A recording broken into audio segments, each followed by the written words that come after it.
सत्य है भारत, ये मेरे भारत भाग विधाता के इस एपिसोड में आपका स्वागत है। हम राजनीति वाले टॉपिक जो सब्जेक्ट का सेकंड चैप्टर है उसको हम डिस्कस कर रहे हैं।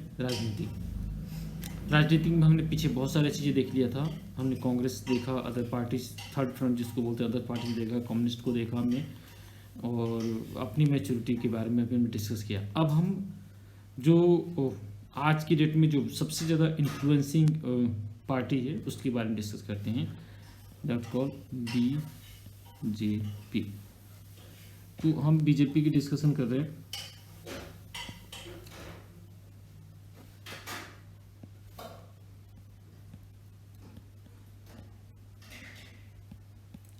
भारतीय जनता पार्टी, भाजपा।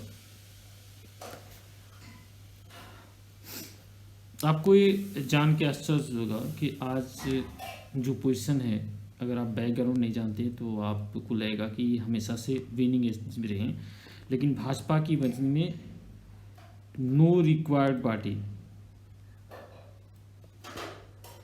भारतीय जनमानस में इसकी एक्सेप्टेंस एकदम नहीं।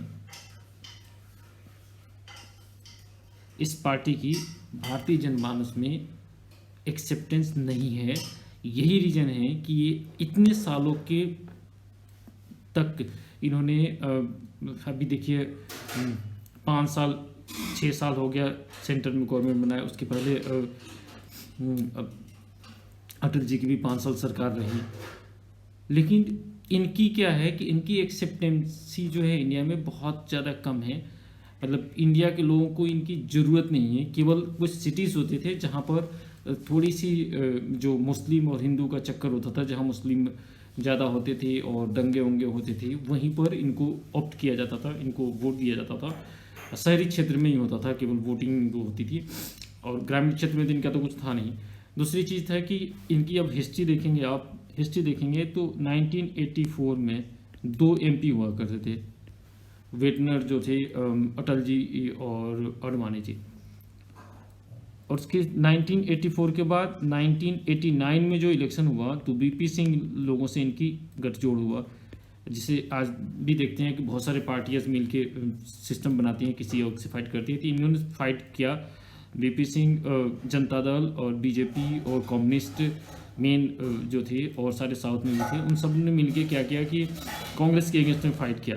कि कांग्रेस उस समय विनिंग स्टेज में थी, कांग्रेस को हराना बहुत मुश्किल काम था, तो सारे लोग कंबाइन हो गए, वहाँ इनके MP की संख्या बढ़ी।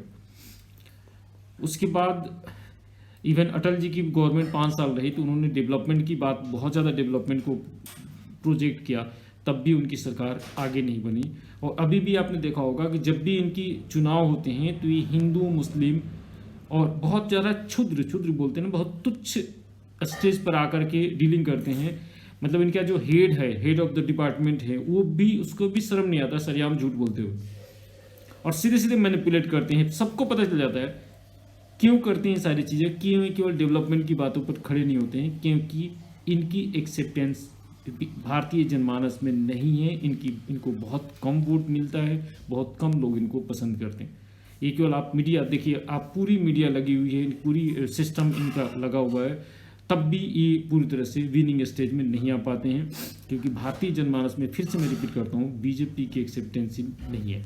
हम आगे इनके एक टूल्स जो ये अप्लाई करते हैं, जो चीज़ें होती हैं जैसे माइंड पावर, इकोनॉमिक पावर, इन सारी चीज़ों को हम डिस्कस करेंगे नेक्स्ट टॉपिक में। इन पर ज़्यादा एनर्जी नहीं लगाते हैं, इसलिए इनको यहीं पर रोक देते हैं।